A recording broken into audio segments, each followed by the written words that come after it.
At a Billionaire's gala in the Azure Hall, a black man in a faded suit walked through the front doors. His invitation was crumpled. His shoes were scuffed. Conversations died mid-sentence. Guests stepped back.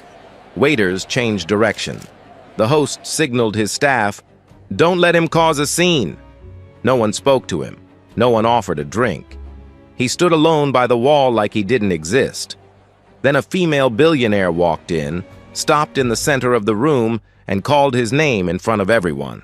That's when everything fell apart. Who was he? Dennis Hayes hadn't worn a suit in nearly a decade. The last time he'd put one on was for his wife's funeral, and before that, it had been the day he walked into Technova's headquarters for the final time, the day he handed over everything he'd built and walked away without looking back. Now, 42 Dennis lived a life most people would call small. A two-bedroom apartment on the east side of the city. Freelance IT work, fixing servers, troubleshooting networks, the kind of jobs that paid enough to keep the lights on and his daughter fed. Nobody in his neighborhood knew what he'd done before. Nobody asked. He was just the quiet man in apartment 14B who walked his daughter to school every morning and picked her up every afternoon. That was enough for him. Or at least, that was what he told himself. But the truth had a way of refusing to stay buried. It started with a screen going dark. Not now, years ago. In an empty lab at 2 in the morning, Dennis had sat hunched over a keyboard, his fingers moving faster than his thoughts. Lines of code cascaded down the monitor. Months of sleepless nights, failed prototypes, and rewritten algorithms had led to this single moment. Behind him, Elena sat in a folding chair, her hand resting gently on his shoulder. She was already sick then, though neither of them wanted to say it out loud. "You did it," she whispered. Dennis looked up at her, his eyes gleaming with something rare hope. "You'll see. This technology is going to change the world." Elena smiled, but there was something else behind it, a quiet worry she carried like a stone in her chest. 6 months later, she was gone, and Dennis stopped caring about changing the world. What he'd created that night was an algorithm called AI Vision Core, an image recognition system so advanced that it could learn, adapt, and improve itself with minimal human input. It was the kind of breakthrough that came once in a generation, and it was now the foundation of Technova Corporation, a company valued at $800 million. Dennis's name appeared nowhere in their records. The man who took credit was David Harrington, Technova's CEO. David had been the business side of the operation from the beginning, the fundraiser, the deal maker, the face on magazine covers. When Dennis left to grieve and raise his 3-year-old daughter alone, David saw an opportunity. He erased Dennis's name from every patent filing, every internal document, every press release. He told investors he was the visionary. He told the board he was the architect. And because Dennis had disappeared into silence, no one questioned it. But Elena had been smarter than both of them.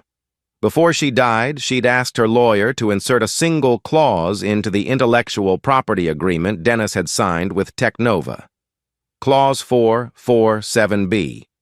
It read, "Ownership of the technology shall only be formally transferred upon written confirmation by the original creator at the time of the first major investment deal." It was a safeguard, Elena's way of making sure that no one could weaponize her husband's work without his consent, and it gave Dennis veto power for 10 years from the date of signing. That deadline was approaching fast. On a Tuesday evening, Dennis sat at the kitchen table scrolling through emails on his laptop. Most of them were work requests, a restaurant needing its POS system, fixed a small law firm with a corrupted server. Then one subject line caught his eye. It was from a law office he didn't recognize.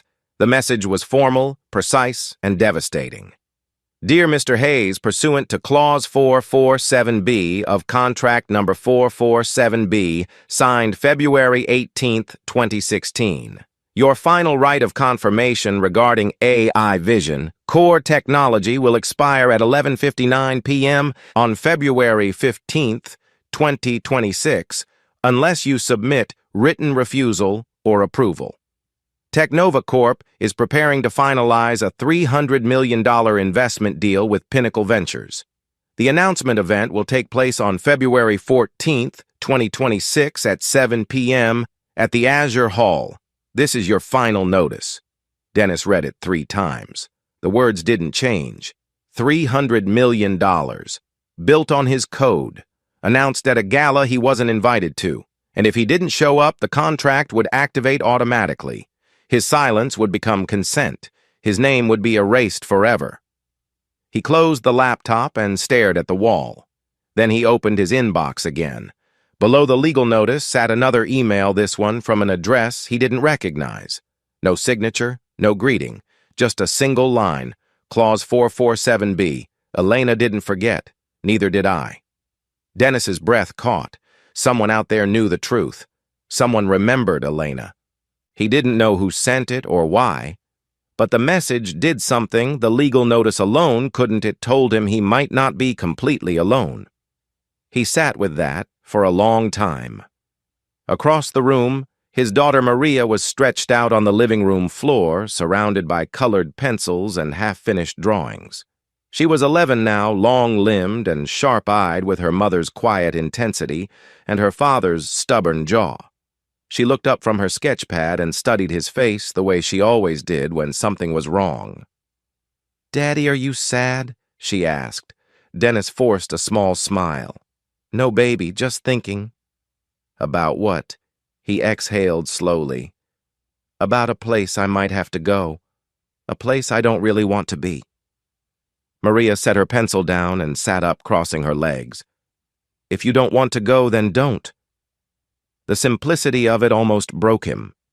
He leaned forward until his eyes were level with hers. "But if I don't go," he said carefully, "someday you'll grow up and hear people say that your dad wasn't good enough, that he was just someone who worked for other people, that he never made anything important." Maria's brow furrowed. "Who says that? People I used to work with."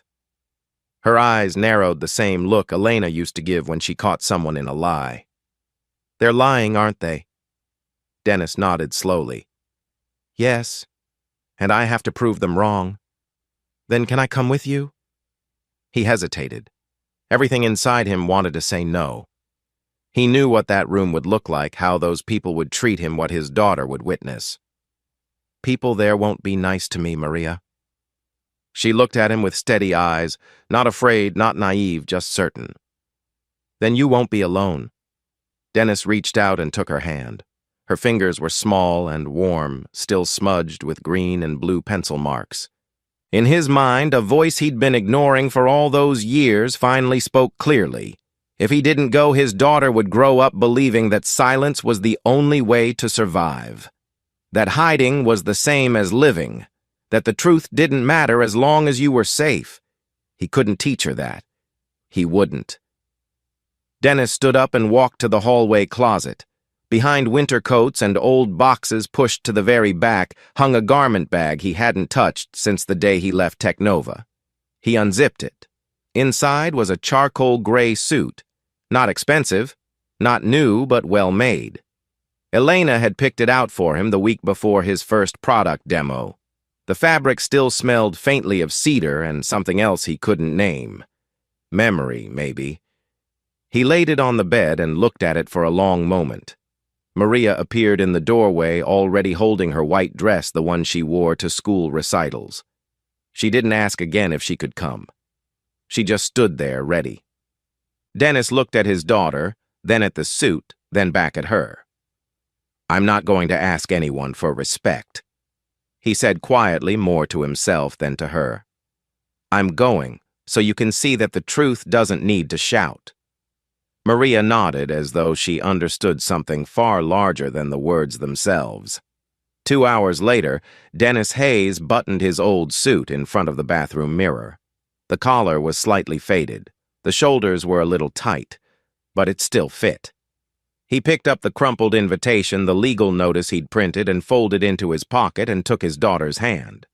They walked out into the cold February night toward a bus stop 3 blocks away, toward a world that had forgotten he existed. But Dennis hadn't forgotten. And tonight, Neither would they. The Azure Hall was the kind of place designed to make ordinary people feel small. 500 square meters of polished marble flooring ceilings that soared nearly 30 feet overhead, and crystal chandeliers that cast the room in a warm golden light, meant to flatter everyone beneath them. Long banquet tables stretched across the floor, draped in black velvet lined with champagne flutes stacked in glittering towers. Every surface gleamed. Every detail whispered money.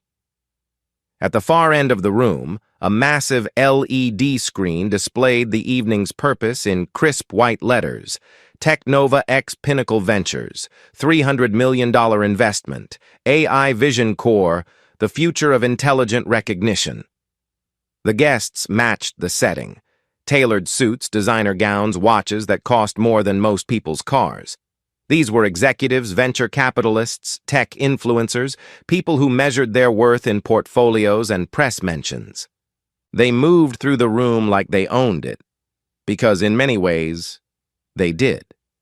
Dennis and Maria stepped through the entrance at 7:15. His charcoal suit, the one Elena had picked out years ago, looked clean, but unmistakably worn. The collar had faded just enough to notice under the chandelier's light. Maria walked beside him in her simple white dress, her hand gripping his tightly, her eyes wide as she took in the enormous room. The reaction was immediate and wordless. A woman near the entrance glanced at them, then leaned toward her husband and murmured something behind her champagne glass. A man in a navy pinstripe suit placed his hand on his son's shoulder and steered the boy in the opposite direction. Two guests standing near the bar exchanged a look. Eyebrows raised, lips pressed together, the universal expression of people who believed someone didn't belong. A waiter carrying a tray of champagne approached their section of the room, made brief eye contact with Dennis, then received a subtle shake of the head from someone near the host's table. The waiter adjusted his path smoothly, gliding past Dennis and Maria as if they were invisible. Not everyone reacted the same way. Near the ice sculpture at the center of the room, a young woman in a deep green dress watched Dennis and Maria with a different expression, something closer to discomfort than disdain. Her name was Rachel Whitfield, a junior partner at a mid-sized investment firm. She'd come to the gala with her husband Tom, who was already deep in conversation with a senior VP from Technova. Rachel watched the little girl in the white dress grip her father's hand, and something twisted in her chest. She took a half step forward. Tom caught her arm without looking. "Don't," he said quietly. "Not our business." Rachel hesitated, her fingers tightening around her clutch. She turned back toward her husband, but her eyes kept drifting toward the two figures standing alone by the wall. Dennis didn't react to any of it. He stood at the edge of the room with his back straight and his jaw set, observing the crowd, the way an engineer studies a system, looking for the flaw, the weak point, the place where the structure would give. Maria pressed close to his side, her earlier bravery dimming under the weight of so many cold stares. Then she spotted the refreshment table. Without a word, Maria let go of her father's hand and walked across the open floor, small and deliberate in her white dress, moving through a sea of adults who either ignored her or stepped aside with exaggerated caution. She reached the table, picked up 2 glasses of orange juice, and carried them back carefully, one in each hand. "Here, Daddy," she said, holding one out to him. "Nobody offered, so I got it myself." Dennis looked down at his daughter. His throat tightened. He took the glass from her and managed a small nod. "Thank you, baby." In that gesture, a child doing what a room full of powerful adults refused to, something shifted in Dennis. Not confidence, exactly. Something quieter. Resolve. Then the VIP room doors opened and David Harrington walked out. At 50, David looked like a man who'd been assembled by a team of consultants. Silver hair swept back in a careful wave. A charcoal Armani suit that probably cost more than Dennis's rent for 6 months. A smile that never quite reached his eyes. He moved through the crowd with practiced ease, shaking hands, clapping shoulders, receiving compliments with the kind of modesty that only truly arrogant people could perform convincingly. But before he'd stepped out of that VIP room, David had been a different man. Alone in front of the mirror, his hands had trembled slightly as he straightened his tie. On the table behind him, an open bottle of anti-anxiety medication sat next to a half-empty glass of water. He'd known Dennis might come in. Fact, he'd tried to block the legal notice from ever reaching him. He'd called the law firm, pressured the managing partner, even threatened to pull Technova's retainer. But the notice had been sent by a court-mandated process. There was no stopping it. And there was something else David carried that no one in the room could see. A memory he'd spent years burying. When Dennis had left Technova, the company had been hemorrhaging money. Investors were pulling out. 47 employees were weeks away from losing their jobs. David had stood in an empty boardroom with a choice admit that the genius behind everything had walked away and let the company die or keep the machine running by any means necessary. He'd chosen survival. He told himself it was temporary, that he'd fix it later, give Dennis credit when the time was right. But later never came. The company grew. The lie grew with it. And now, with $300 million on the line, David Harrington was a man standing on a foundation made of sand, praying no one would notice the cracks. He noticed Dennis the moment he stepped out of the VIP room. Their eyes met across 30 feet of marble floor, and for a single heartbeat, something flickered behind David's composure, recognition maybe, or fear. Then his expression reset smooth as a closing door. A guest near David gestured toward Dennis. "David, who is that man over there?" David glanced in Dennis's direction with a practiced frown. No idea. Probably in the wrong place." But Dennis was already moving. He crossed the floor with slow, measured steps, Maria's hand in his, and stopped 5 feet from the man who had stolen his life's work. "Hello, David," Dennis said, his voice low and steady. "It's been a long time." David's smile flickered before locking into place. "Dennis, you're still in the city." "I never left." David turned to the nearby guests with a dismissive wave. "Dennis used to do IT support for my company, years ago." A woman holding a martini looked Dennis up and down. "So what brings you here tonight?" Dennis held David's gaze. "I'm here because I have every right to be." David let out a small, condescending laugh and lowered his voice just enough to sound reasonable. "Dennis, this is an event for investors and partners. You should probably head home." The guests nearby shifted uncomfortably. A few quiet laughs rippled through the group. Dennis felt their eyes on him, measuring, dismissing, already writing him off. Then Maria spoke. She didn't tug her father's hand or shrink behind his leg. She looked directly at David Harrington with her mother's clear, unflinching gaze.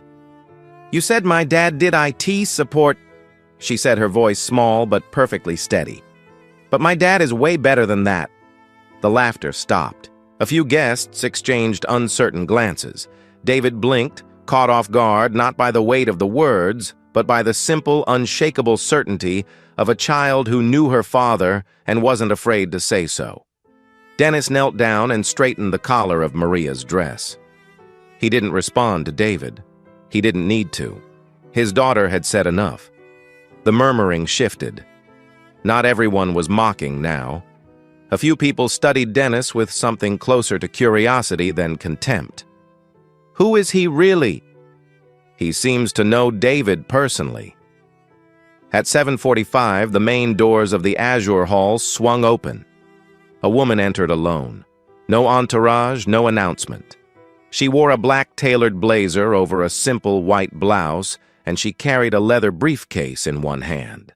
Her heels clicked against the marble floor with a rhythm that silenced conversations as she passed.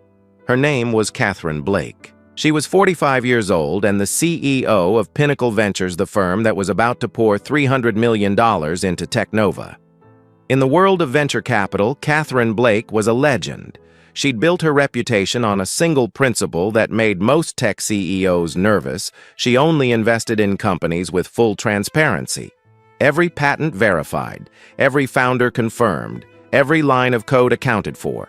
It had made her unpopular with some, but it had also made her one of the 10 most powerful venture capitalists on the planet. What no one in the room knew, not even Dennis, was how Catherine had ended up here tonight with the truth already in her hands. 7 years earlier, at a small conference on artificial intelligence ethics in Boston, a woman had approached Catherine during a coffee break. She was thin, visibly ill, but her eyes burned with an intensity that made Catherine set down her cup and listen. Her name was Elena Hayes. "My husband created something remarkable," Elena had said, her voice hoarse but unwavering. "He built it to help people, but I'm afraid that after I'm gone, someone will turn it into nothing more than a money machine." Catherine had studied her carefully. "What do you want me to do?" Elena reached into her bag and pulled out a business card. On the back, written in shaky but deliberate handwriting, were the words, "Clause 447B, Dennis Hayes. Don't let the truth be buried." "If there ever comes a day when Dennis needs someone," Elena said, "please remember this conversation." Catherine had kept that card in her desk drawer for 7 years. And 6 months ago, when Pinnacle Ventures began due diligence on Technova's deal, Catherine's legal team had uncovered the discrepancies. Code signatures that didn't match David Harrington, patent filings with suspiciously altered metadata, a name that had been systematically erased from every document. She'd pulled out Elena's card, read the handwriting one more time, and set everything in motion. Her investigators tracked down Dennis's contact information during the process, a freelance IT contractor, living quietly on the east side of the city, invisible to the world, but not to a legal team with the right resources.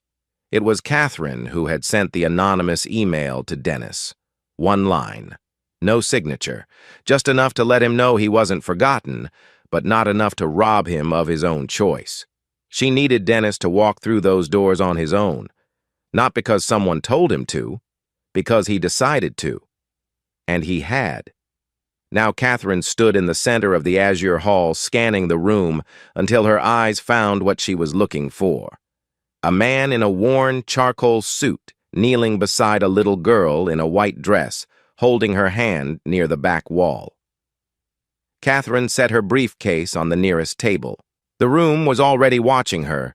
She was, after all, the woman holding $300 million in the balance. She straightened and spoke in a clear, carrying voice. "Before we begin this evening's proceedings, I have one question." Her eyes swept the room. "Is Mr. Dennis Hayes present?" The silence that followed was absolute. David Harrington's face went pale. A thin line of sweat appeared along his temple. Catherine's gaze found Dennis across the room. "Mr. Dennis Hayes, the original creator of the AI Vision Core algorithm. If you do not speak, this deal cannot proceed." Every head in the room turned toward the man in the old suit. Near the ice sculpture, Rachel Whitfield pressed her hand to her chest and exhaled. She looked at her husband with an expression that needed no words. She had sensed something was wrong from the moment Dennis walked in. David recovered first. He stepped forward with his hands raised, his voice pitched to sound calm and authoritative. "Catherine, I think there's been a misunderstanding. Dennis is just... He is the only person who holds the final legal right of confirmation." Catherine cut in her tone, leaving no room for negotiation. "Without his written approval, your intellectual property transfer has no legal standing." David forced a laugh. "That's absurd. Dennis left the company almost 10 years ago." "He left the company," Catherine replied. "He never transferred his intellectual property rights." She opened her briefcase and laid 3 documents on the table for the entire room to see. The original contract bearing Dennis's signature and Clause 447B. A set of internal emails in which David had ordered Dennis's name removed from every company record, and a technical audit showing that the foundational code of AI Vision Core still carried Dennis Hayes's digital signature in every single line. My legal team has spent 6 months investigating, Catherine said, looking directly at David. The conclusion is clear. Without Dennis Hayes, Technova is an empty shell. The room erupted in whispers. David's composure cracked. He stepped toward Catherine, his voice hardening. This is a circus. Dennis signed an employment contract. Everything he created belongs to the company. Wrong, Catherine said. Clause 447B explicitly states that intellectual property transfers only upon the creator's written confirmation at the time of a major investment. That confirmation was never given. David spun toward Dennis, and for the first time the mask came off. Not the arrogance. Something underneath it, raw and desperate. Dennis, you don't understand, he said, his voice dropping. When you left, the company was dying. 47 people were about to lose everything. Investors were threatening to sue me. I didn't have a choice. Dennis looked at the man he'd once called a colleague. For a flicker of a moment, something shifted in his expression, not sympathy, but recognition. He understood pressure. He understood impossible situations. You had a choice, David, Dennis said quietly. You could have called me. David's jaw tightened. You think I didn't want to? You disappeared. You turned off your phone. You ignored every email. My wife had just died, David. The words landed like a stone dropped in still water. David's mouth opened, then closed. For one brief moment, his eyes held something that looked almost human, regret, maybe, or the memory of the man he used to be before the lies consumed him. Then his face hardened again. And I had to keep everything from falling apart, David said through his teeth. He changed tactics. He stepped closer to Dennis, lowering his voice to something almost intimate, the way a salesman speaks to a reluctant buyer. Listen, Dennis, you and I go way back. I know things haven't been easy for you. I can write you a check right now, $5 million. All you have to do is sign the confirmation. Dennis shook his head slowly. You think I came here for money? David's mask slipped further and bitterness bled through. Didn't you? You live in a rundown apartment. You fix computers for pocket change. Don't pretend you don't need this. I don't need money from a man who erased my name from the work I created. Something inside David snapped. His voice rose to a shout that echoed off the 30-foot ceilings. What can you even do? You're a coward who ran away when the company needed you most. You have no right to destroy what I built. The room went dead silent. Maria flinched and pressed herself against her father's side, her fingers digging into his arm. Dennis placed his hand gently on top of his daughter's head. When he spoke, his voice was quiet, the kind of quiet that carried more weight than any shout. I've been living in hell for nearly a decade, David. You can't threaten me with something I already know. Catherine's voice cut through the tension like a blade. You built on a stolen foundation, Mr. Harrington. That's not building. That's fraud. David stood in the middle of $300 million worth of shattered credibility, opening and closing his mouth with nothing left to say. Catherine turned to Dennis. Mr. Hayes, you have two options. One, you sign the confirmation. The deal goes through and David Harrington walks away $300 million richer. Two, you refuse. The deal collapses tonight. The entire room held its breath. Every investor, every executive, every person in that glittering hall waited for the man in the worn suit to decide the fate of an empire built on his stolen work. Maria looked up at her father. She didn't ask if he was angry. She didn't ask if he was scared. She asked the only question that mattered. Daddy, what would Mom want you to do? Dennis looked down at his daughter, and for a moment the room, the people, the money, all of it disappeared. He saw only Maria's face, and behind it, like a ghost made of light, Elena's. He closed his eyes. Then he opened them and stepped forward. Dennis stood in the center of the Azure Hall, surrounded by people who had spent the entire evening pretending he didn't exist. The chandeliers above threw fractured light across the marble floor. The champagne towers stood untouched. 300 pairs of eyes watched him, and for the first time that night, every single one of them was waiting for him to speak. But Dennis wasn't looking at them. He was somewhere else inside a hospital room all those years ago, where Elena lay under white sheets with tubes in her arms and sunlight falling across her face like something that didn't know it was supposed to be sad. Her hand had been cold in his. Her voice had been barely a thread of sound. "Don't let them turn your work into a weapon," she had whispered. "Let it help people. Promise me." He had promised. He had held her hand and sworn it. And then she closed her eyes for the last time, and the world became a place he no longer recognized. For years after that, Dennis kept his promise the only way he knew how, by disappearing, by staying silent, by telling himself that walking away was the same as protecting what mattered.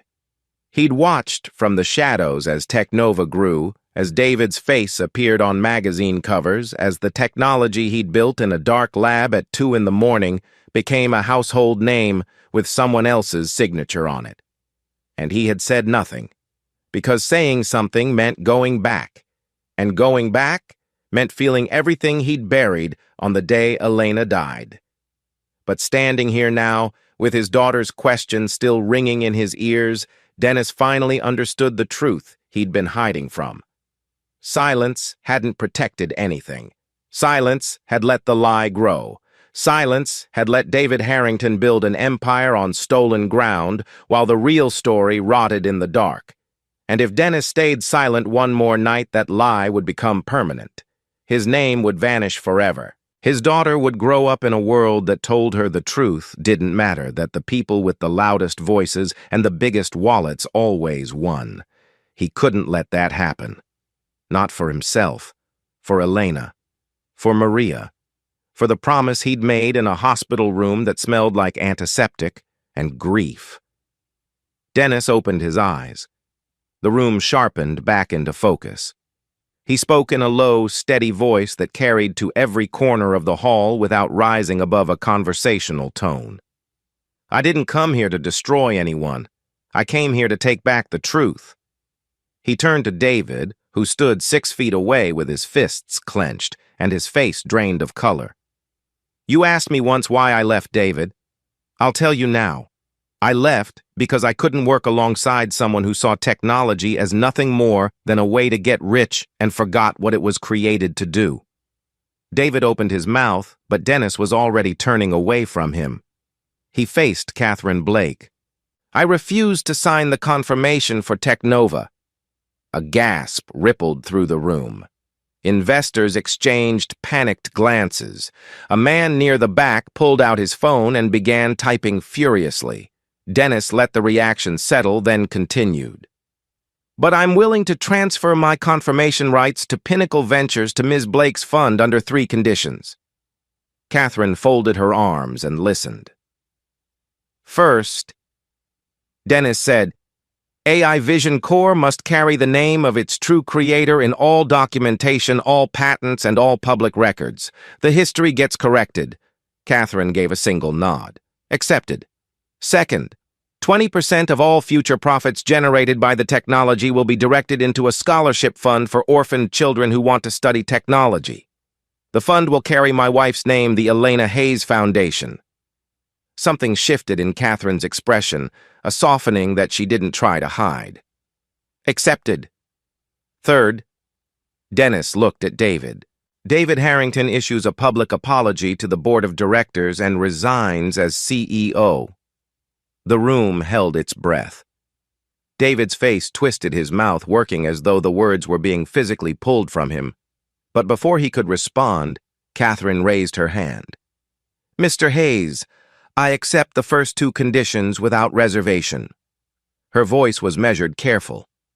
"But the third requires discussion. David Harrington is currently the only person who understands Technova's full operational infrastructure. If he steps down immediately, 200 employees face an uncertain transition period. Some of them could lose their jobs." Dennis frowned. The number landed harder than he expected. 200 people. Families, mortgages, kids in school, people who had nothing to do with David's lies. "Those employees didn't do anything wrong," Dennis said quietly. "No, they didn't," Catherine agreed. "And your technology needs people to operate it. I propose this David Harrington resigns within 6 months after a complete management transition is in place. The apology, however, happens tonight, in front of everyone in this room."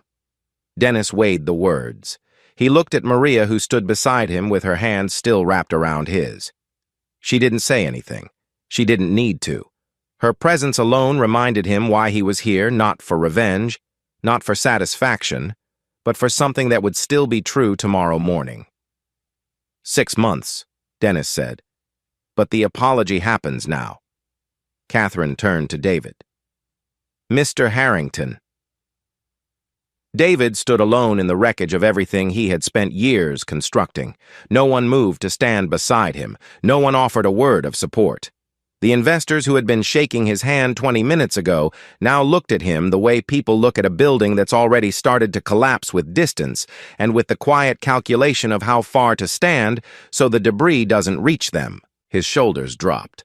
The silver hair, the Armani suit, the practiced smile, none of it mattered anymore. He was just a man standing in a room full of people who finally saw him clearly. David looked at Dennis. His voice came out rough and barely above a whisper. "I'm sorry." The room was silent. Dennis studied the face of the man who had erased him. He didn't see a monster. He saw a man who had made a terrible choice in a desperate moment and then spent years running from it until the running became the only thing he knew how to do. "I don't need your apology for myself," Dennis said. "I need it for the truth." Catherine stepped forward and extended her hand to Dennis. He shook it once, firm and brief. "We'll have the paperwork drawn up by morning," Catherine said. Dennis nodded. Then he looked down at Maria, squeezed her hand, and turned toward the door. The walk back across the Azure Hall felt nothing like the walk in.